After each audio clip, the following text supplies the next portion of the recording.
Aziz kitobxonlar, O'zbekiston Respublikasi Oliy ta'lim, fan va innovatsiyalar vazirligining 2024-yil 27-dekabrdagi 2025-yilda xalqaro va respublika miqyosida o'tkaziladigan ilmiy va ilmiy-texnik tadbirlar rejalarini tasdiqlash to'g'risidagi 490-son buyrug'iga asosan joriy yilning 10-14 noyabr kunlari Infalib O'zbekiston 2025 14 Milliy axborot kutubxona haftaligi o'tkazilishi rejalashtirilgan.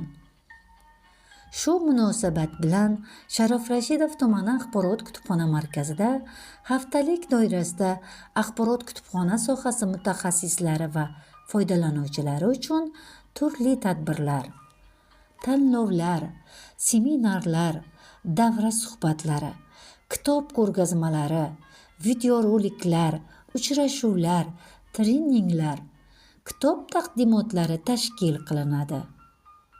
Barcha kitobxonlarni haftalik doirasida bo'lib o'tadigan tadbirlarga taklif etamiz. Sharof Rashidov tumani axborot kutubxona markazi siz aziz kitobxonlarni kutib qoladi.